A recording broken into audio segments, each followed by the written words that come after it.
Hello there, and welcome back to Dinked, your source of everything and anything Counter-Strike. I'm your host, David Horton-Barrett, with my co-host here, Steve Harmon.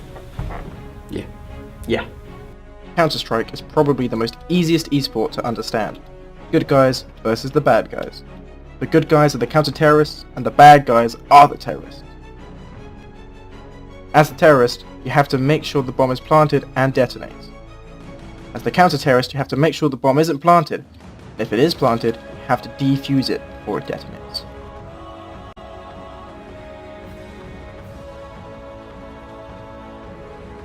If one of the teams kills the entire opposition, they are awarded the win.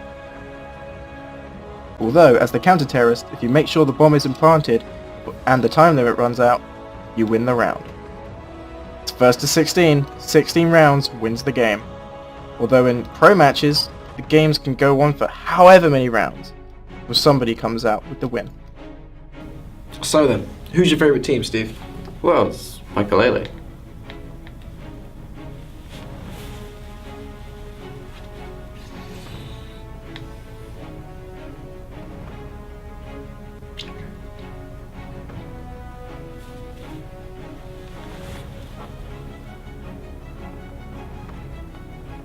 Let's get into the leaderboards.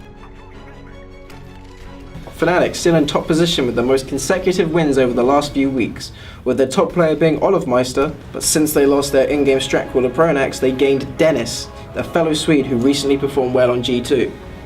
Envious, the best team in France, missed out on the last invitational event due to the attacks in Paris. It was too dangerous to be travelling at the time, they stated. At the last major, DreamHack Cluj, they came out on top, beating Na'Vi. This was Kenius' first ever major win. Na'Vi, the Ukrainian-Russian Slovak team, boosted up 2 places on the best teams board because of their dominant win at IEM San Jose. The second place win at Cluj due to a recent slip-up by TSM. This allows them to make a big indent at the 3rd place position. TSM, as most people know, have been slipping. I don't know why it has been a recent occurrence, but the Danish team has still performed well, but at the Fragbite Masters in December. They still remain as Fnatic's kryptonite, a title once owned by Titan. Virtus Pro, the longest team that have remained together, are still in 5th place. After the team write-ups, they are still together and no player has left the team. This is good because their chemistry and in-game coordination and team strats are spot on. They are a force to be reckoned with and are definitely a team to watch out for in the major this coming month. Titan has dissolved. On the 13th of January 2016, Damien Grust announced that Titan will be dissolving. After just purchasing Scream, the internet superstar, the team no longer has a brand. The team is still together, they have not broken up. This is probably due to Quirly being VAC banned back in 2014. Because of this, no sponsors wanted to sign with the diminished brand. They left with the following message. Thank you to all the fans, the supporters, the haters. No. We're not doing that. This is CSGO. This isn't Rocky 4. Everybody can change! Grust, if you want to come here and say it, come here and you say it yourself, okay? You can contact us at doubledinked@outlook.co.uk.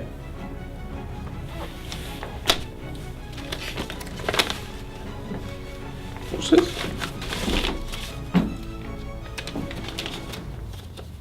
This could take a while, guys.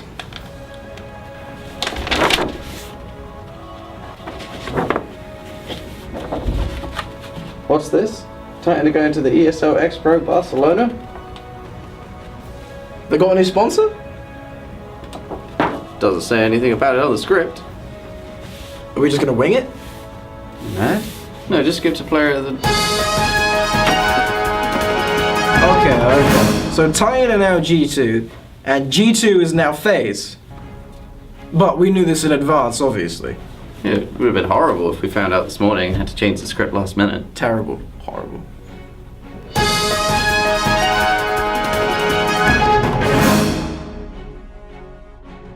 A recent epidemic has struck the hearts of a lot of CSGO players recently. I'm of course referencing the big D-rank fiasco. A change in the ranking algorithm has caused players to D-rank massively. According to Valve, it's supposed to even out around Node 4, but reports indicate that people have been dropping a lot further. All this fuss does beg the question, why change the algorithm in the first place? Glad you asked, Steve. Due to the popularity increasing in Counter-Strike, the large amount of people now purchasing the game means that there is no more room for you in the lower levels, increasing your level. Which means the people in the global elite, there is a huge skill curve. So technically, you're only in the rank because there was no room for you in the levels below. It's a hard truth, but I still like to relish in the fact that I am better than you. Player of the week this time is the great Michael Ehrlich. He's been showing a lot of promise in the best team, G2. Steve, he's not player of the week. What do you mean he's not player of the week? He's always player of the week. He's never been player of the week, Steve. Fuck it, let's just open cases. Alright.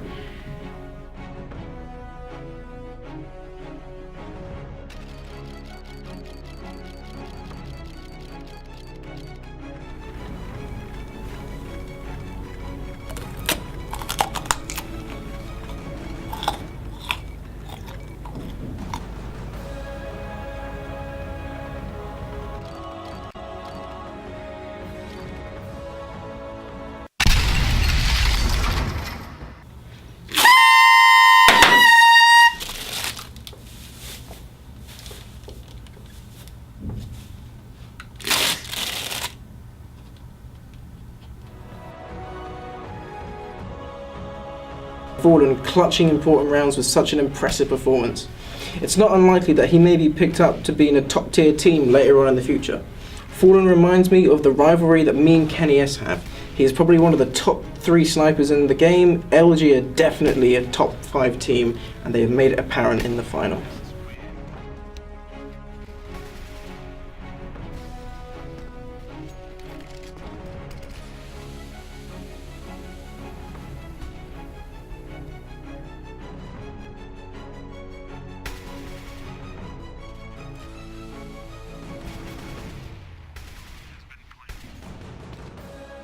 Unfortunately, that's all we have time for.